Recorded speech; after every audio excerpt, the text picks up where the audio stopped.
The rain did not stop falling on the day Evelyn left the city. It was a heavy, cold rain that washed over the dirty streets and turned the sky into a dark blanket of gray. She stood by the old train station, holding a cheap brown suitcase that was already leaking water from the sides. Her hands were shaking, not just from the cold wind, but from the heavy weight of what she was doing. In her coat pocket, she held a thick white envelope filled with cash. It was more money than her father could ever make in 5 years of hard work. But to Evelyn, that money felt like fire against her skin. Only 2 hours before, she had been standing in the grand office of the Vance family mansion. Victoria Vance, Thomas's mother, had looked at her with eyes like ice. Her voice was calm, sharp, and completely heartless. "Take it and never look back," Victoria had told her, tossing the envelope onto the polished wooden desk. "Our family name has a history, Evelyn. It has power, it has respect, and it has a future.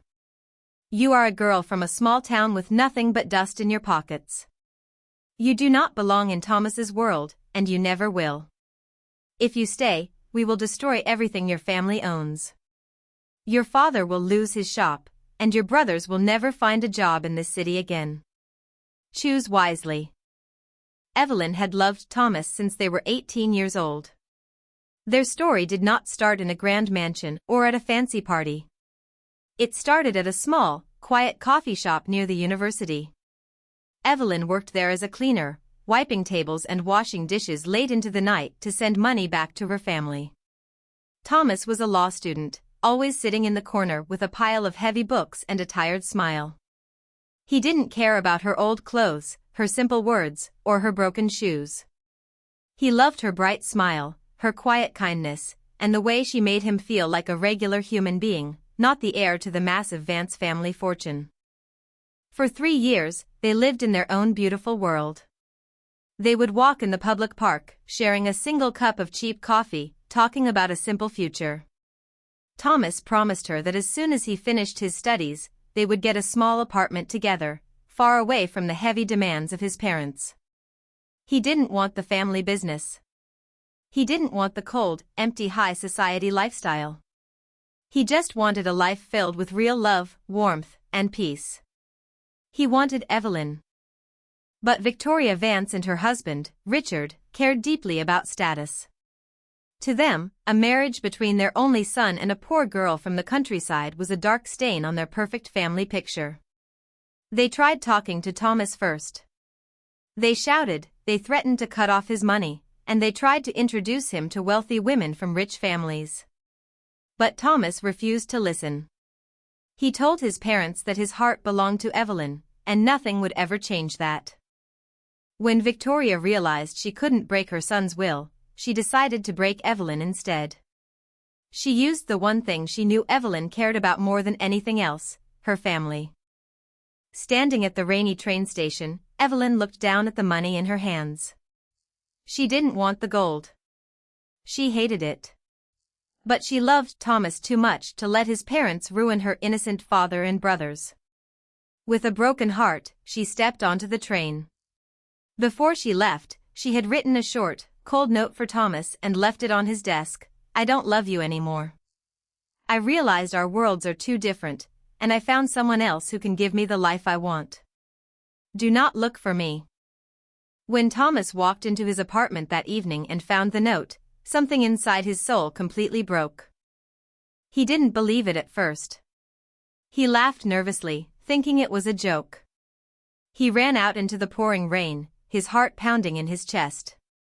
He drove like a madman to her tiny apartment, but when he knocked on the door, the landlord told him she had packed her bags and left hours ago. He called her phone over and over, but a cold, mechanical voice told him the line was disconnected. He went to the coffee shop, but the manager told him she had resigned that morning.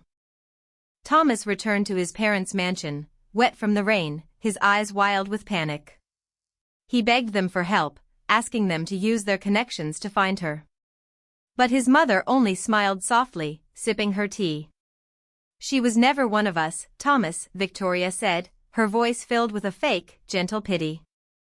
"She took a shortcut to a better life. She probably found a wealthy man who could give her what she wanted immediately. Forget her, my dear. She was never worth your tears. Thomas tried to forget. He tried to do what his parents wanted.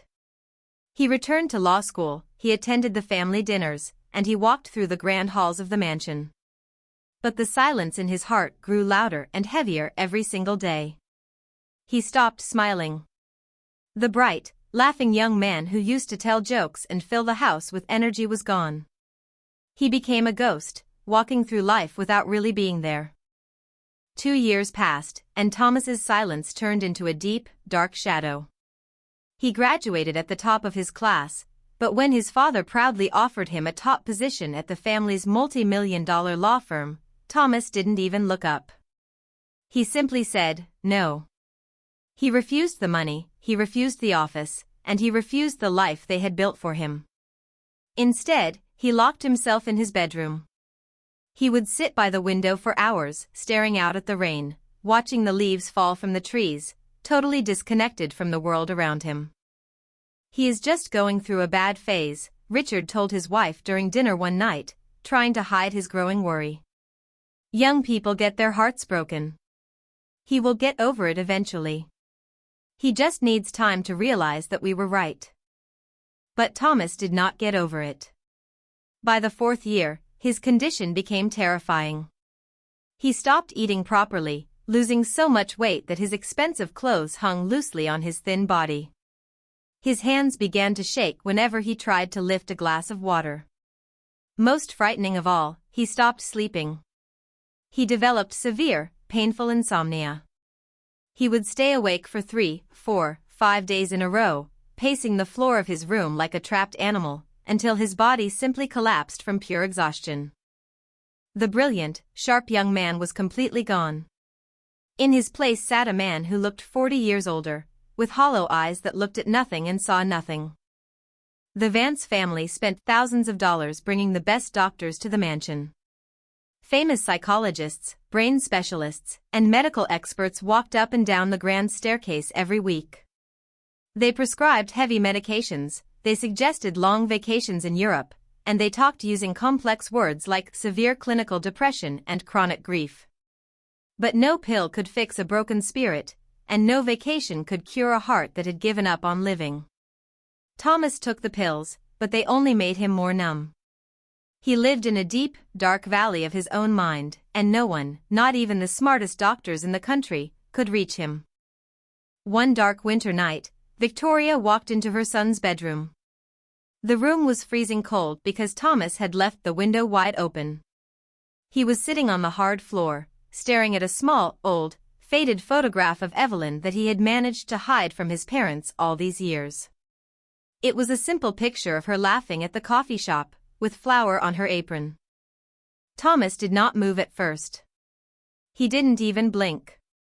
He had lived in this dark room for so long, dreaming of her voice 1,000 times, that he believed his mind was just playing another cruel trick on him. But then, a soft breeze from the open door carried a faint scent across the room, the scent of sweet lavender. It was the same simple soap she used to buy when they were young. He slowly, painfully lifted his head. His eyes, dull and clouded with years of grief, looked up. When he saw her standing there, real, warm, and alive in the dim light of his room, his breath caught in his throat. "Evelyn," he whispered. His voice was cracked, weak, and dry, like someone who hadn't spoken in years. Evelyn couldn't hold back her tears any longer. She knelt down on the hard floor right in front of his chair and took his cold, shaking hands into her warm ones. "Yes, Thomas. It's me. It's really me. I am here. I am right here."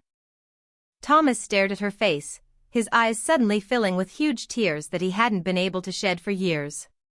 He reached out with a trembling hand, his fingers touching her warm cheek, making sure she wouldn't disappear like a ghost into the shadows. You left me," he sobbed, his voice breaking into a million pieces. "You said you didn't love me anymore. You said you found someone else." "I lied, Thomas," Evelyn said, tears streaming down her face as she pressed her cheek against his hand. I lied to protect my family. Your parents threatened them, and I was scared. But they brought me back. They know now that we belong together. No one is ever going to separate us again. I never stopped loving you." Thomas didn't care about his parents, their reasons, their money, or their apologies. All he knew was that the heavy winter in his soul was finally over. The light had finally returned to his dark world. He pulled her close to his chest with all the strength he had left, hiding his face in her shoulder. He began to cry loudly, deeply, releasing 4 long years of heavy darkness and pain, while Evelyn held him tight, promising him over and over that she would never leave his side again. Outside the heavy wooden door, Victoria and Richard stood in the silent hallway, listening to their son's soft cries turn into sounds of relief. For the first time in their lives, they didn't care about the family name, the social standing, or what the world would think. They were just grateful that their son was finally coming back to life, saved not by the gold they worshipped, but by the love they had tried to destroy.